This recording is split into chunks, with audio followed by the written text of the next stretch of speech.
À l'EHPAD de Panazol, les repas des 83 résidents sont préparés aux petits oignons.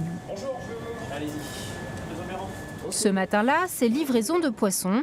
120 pavés de saumon fournis par un poissonnier des Halles de Limoges. Ici, les cuisiniers travaillent dès qu'ils le peuvent des produits frais pour un budget quotidien de 4,80 € par résident. Au niveau des viandes, poissons, oui. Une partie en surgelé pour quelques poissons.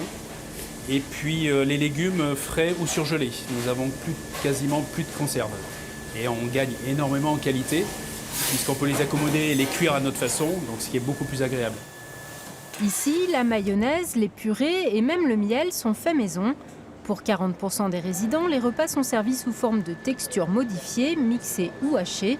De façon générale, tout est fait pour les inciter à manger. On essaie de leur préparer les fruits au maximum. Parce que bon, pour les personnes âgées, c'est évident que si on leur donne des pommes comme celle-ci, ils vont être embêtés un petit peu, l'appréhension pour les couper, pour les éplucher. Donc nous, on le leur fait à leur place. On prépare un sirop citronné dans lequel là, on va les laisser macérer de façon qu'elles ne s'oxydent pas. Dans cet établissement où la moyenne d'âge est de presque 90 ans, les repas constituent un moment de convivialité important. Et les efforts des cuisiniers sont appréciés, même si c'est parfois exprimé à demi-mot. Comment vous trouvez la nourriture ici? Pas trop mal. Pas trop mal? Non, il y aurait peut-être mieux, mais il y a plus mal ailleurs, peut-être. C'est important de bien manger? Mais bien sûr, c'est une bonne partie de la journée, ça. Après, on dort, on fait ce qu'on veut. On est assez difficile quand on est âgé. Alors, il nous faut un peu de variété et puis des choses appétissantes, quoi. Dans la plupart des EHPAD se tiennent des commissions de menus, comme ce jour-là à Émoutier. Est-ce que tout le monde a apprécié cette entrée?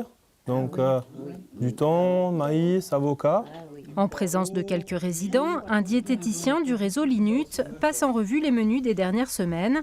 Les goûts sont pris en considération, mais aussi l'équilibre nutritionnel propre aux personnes âgées qui doivent manger plus de protéines et de laitage.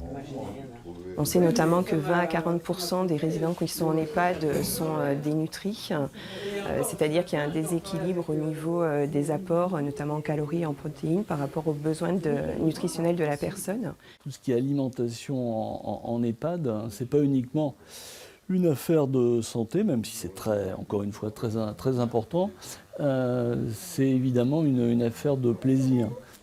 Le réseau Linut intervient dans 65 établissements pour personnes âgées, la moitié des EHPAD en Limousin.